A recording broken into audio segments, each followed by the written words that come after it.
నమస్తే. ఇన్నాళ్ళు నన్ను సపోర్ట్ చేస్తూ, ఎంకరేజ్ చేస్తూ మీ ప్రేమని నాకు అందిస్తున్న ప్రతి ఒక్కరికి కృతజ్ఞతలు.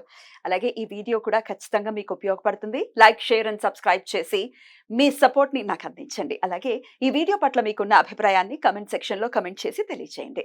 ఇప్పుడు వీడియోని చూద్దాం. నమస్తే. Welcome to our channel. నేను కుప్పా పద్మిని. ప్రస్తుతంతో పాటు ప్రముఖ ఆధ్యాత్మికవేత్త, నారీసేన ఫౌండర్, దత్త ఉపాసకురాలు శ్రీమతి లతా దత్త గారు మనతో పాటు ఉన్నారు. మాట్లాడదాం. నమస్తే అక్క. జై గురుదత్త. శ్రీ గురుదత్త అక్క. అక్క, మోక్ష సాధన కోసం పరితపించే వాళ్ళు ఎంతమంది ఉన్నారు అంటే ప్రశ్నార్థకమేది. ఉన్నారా అసలు? చాలా మంది మరి వాళ్ళ అవునా? అవధూతలు అంటే గతంలో వాళ్ళు ఓకే, అంటే నెక్స్ట్ స్టేజ్ లో ఉన్నవాళ్ళు, నెక్స్ట్ లెవెల్లో ఉన్నవాళ్ళు డెఫినెట్ గా. కానీ ఈ ఈ సాంసారిక జీవితానికే అలవాటు పడిపోయి దీన్ని వదులుకోలేక ఈ సుఖాల్లోనే ఉండిపోతూ ఎన్ని జన్మలు ఎత్తుతాం, ఎన్ని జన్మలు ఇందులోనే అనుభవిస్తూ ఉంటాం. అటు కష్టాలు, సుఖాలు, దుఃఖాలు, ఆనందాలు. ఇది కాకుండా సోల్స్ ప్రోగ్రెషన్ జరగాలి అని అంటే డెఫినెట్ గా సాధన అవసరం, చాలా అవసరం. ఈ మోక్షం కావాలి మాకు, వద్దు మాకు ఈ లంపటం వద్దు, మాకు పుట్టడం చచ్చిపోవడం, చచ్చిపోవడం వద్దదు, ఇది లేకుండా ముందుకు వెళ్ళాలి అని అంటే ఏం చెయ్యాలి అనే వాళ్ళ కోసం, మరి ఎంతమంది ఉన్నారో నాకు తెలియదు కానీ అనే వాళ్ళ కోసం ఏంటక్క మార్గం? చాలా మంది అనుకుంటారు పద్మిని, వద్దురా బాబో ఈ జన్మలో ఈ కష్టాలు పడలేకపోతున్నాను. కష్టం అప్పుడు ఓకే, మళ్ళీ జన్మ వద్దు మాకు ఈ జన్మ. కానీ సుఖంలో కూడా ఇదే అనుకోవాలి. సుఖంలో కూడా కదా భగవంతుడు అదే చెప్పాడు పద్మిని. కష్టం వచ్చినప్పుడే భగవంతుని గుర్తు చేసుకోవటం కాదు. వెంకటేశ్వర స్వామి పద్మావతి కూర్చున్నారట. రోజుకి ఎన్ని లక్షల మంది వస్తున్నారు కొండ మీదకి. అందరూ కూడా రకరకాల భక్తులు వస్తారు. ఒకరు దేవుడి మీద ప్రేమతో, ఒకరు తమ కోరిక తీరాలని, ఒకరు ఇల్లు కొనాలని, అందరు ఎదురు చూస్తున్నారు. అంటే అందరు కూడా మాకు ఇది జరగాలి, అది జరగాలని. ఇద్దరు మాట్లాడుకుంటున్నారంట. స్వామి, ఇంతమంది వస్తున్నారు స్వామి, ఒక్కరైనా కూడా మీ అనుగ్రహం కావాలని అడిగే భక్తుడు ఉన్నాడా స్వామి అని అంటుందట అమ్మవారు.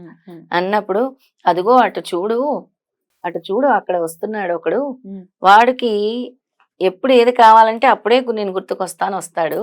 ఇదిగో వీడున్నాడే, వీడు ఎప్పుడు కూడా నిరంతరం నా నామస్మరణ తప్పించి ఏమీ తెలియదు వీడికి, నేనే నిరంతరం వాడికి, నేనే లోకము.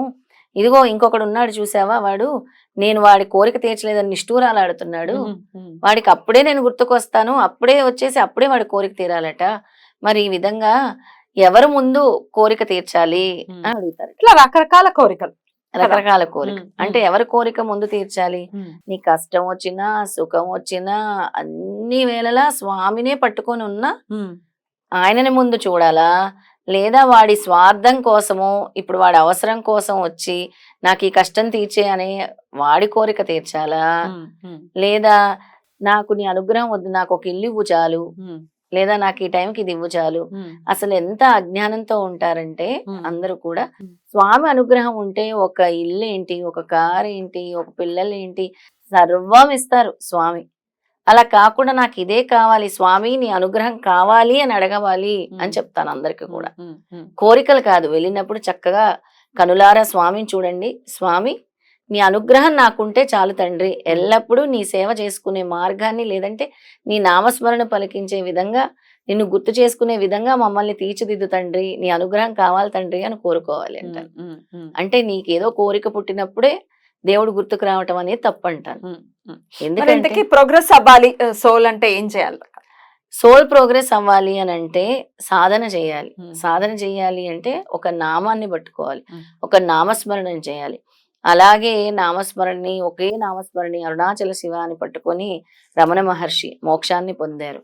త్రివిక్రమ భారతి ఆయన నరసింహ నరసింహ నరసింహ అనుకుంటూ నరసింహ సరస్వతి దర్శన భాగ్యంతో, విశ్వరూప దర్శనంతో ఆయన కూడా మోక్షం పొందారు.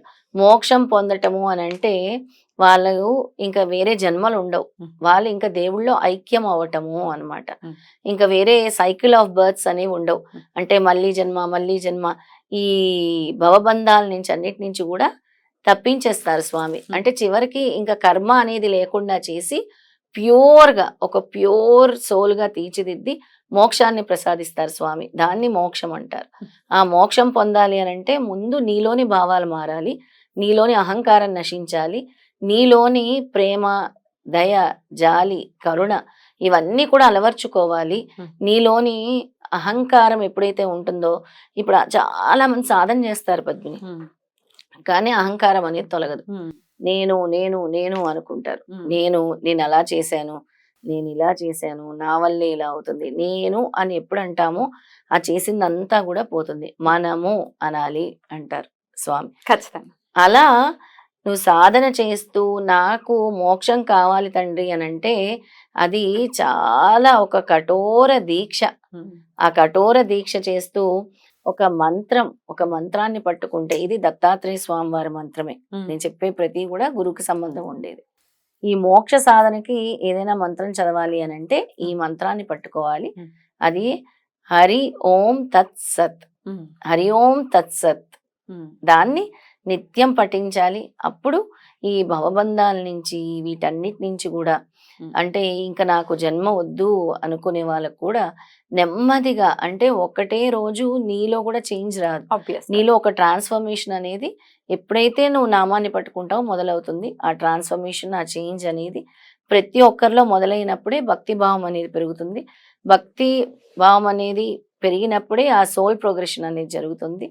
అందుకే ఆత్మ సాక్షాత్కారము అనే పదాన్ని మనందరం కూడా వాడతాము. సాయి సచ్చరిత్రలో, గురు చరిత్రలో, శ్రీపాద వల్లభ చరిత్రలో, అన్ని చరిత్రల్లో కూడా ఆత్మ సాక్షాత్కారం పొందినటువంటి నామధారకుడు గురించి విన్నాము, శంకర భట్టు గురించి విన్నాము, దీపకుడు గురించి.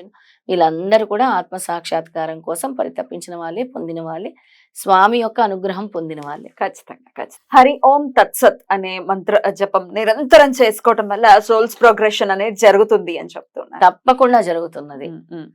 ఎవరైతే భక్తి భావంతో, భక్తి విశ్వాసంతో, ఒక నమ్మకంతో, భగవంతుడు ఉన్నాడని నమ్మకంతో ఎప్పుడైతే చేస్తావో తప్పకుండా ఆ రిజల్ట్ వైపు అడుగులు వేస్తారు మీరు. నీకు మోక్షం వచ్చేస్తుంది అని నేను చెప్పలేను, కానీ నీలోని భావాలు మారుతాయి. అవును, మోక్షం రావడం అంటే ఆషామాషి విషయం కాదు కదా. ఏదో షాప్ లోకి వెళ్ళి కొనుక్కున్నంత ఈజీ కాదు కదా.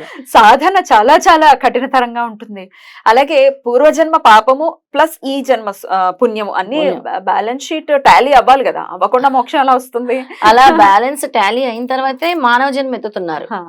ఆ మానవ జన్మ ఎత్తిన తర్వాతే ఇంకా నువ్వు ముందు ముందు తప్పులు చేయకుండా ఉండాలని నీకు మానవ జన్మ ఇచ్చాడు. కానీ ఇంకా మూట కట్టుకుంటే దాన్ని మళ్ళీ అదే పర్యవసానాలు డెఫినెట్లీ దాన్ని అనుభవించాల్సి ఉంటుంది. రైట్. అయితే చాలా మందికి వచ్చే డౌట్ ఏంటంటే, ఈ మోక్షం పొందాలి అని అంటే డెఫినెట్ గా మనం ఏదో అడవులకి వెళ్ళిపోవాలి, తపస్సులు చేసేయాలి, లేకపోతే అసలు సంసార జీవితంలో ఉండకుండానే అసలు అంటే దీన్ని త్యజించాలి అని అనుకుంటూ ఉంటారు. చాలా తప్పది. వాళ్ళ బాధ్యతలను నిర్వహిస్తూ వాళ్ళ సంసార బాధ్యతలు నిర్వహించాలి. నీకు ఇచ్చినందుకు నిన్ను నమ్మి ఒక భార్య పిల్లలు ఉన్నా, ఒక భర్త పిల్లలు ఉన్నా, వాళ్ళ ధర్మాన్ని నువ్వు నిర్వహిస్తూ గృహస్థ అయినప్పటికీ మోక్షాన్ని పొందొచ్చు. ఎక్రాల భరద్వాజ గారు గృహస్థుడే కదా. గృహస్థే.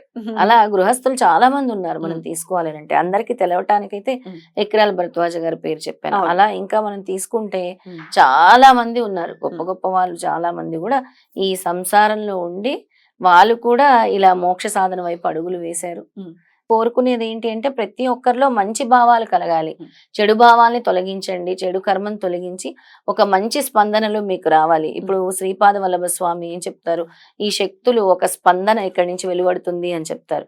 అలాంటి స్పందనలు మీరు స్వీకరించాలి అని అంటే ముందు మీ సోల్ ప్రోగ్రెషన్ అనేది జరిగి మీరు మీ భావాల్ని మార్చుకుంటూ ముందుకు వెళ్తే అప్పుడు మీకు స్వామి అనుగ్రహం కలుగుతుంది. రైట్. చాలా బ్యూటిఫుల్ గా ఎక్స్ప్లెయిన్ చేశారు. Thank you so very much అక్క. నమస్తే.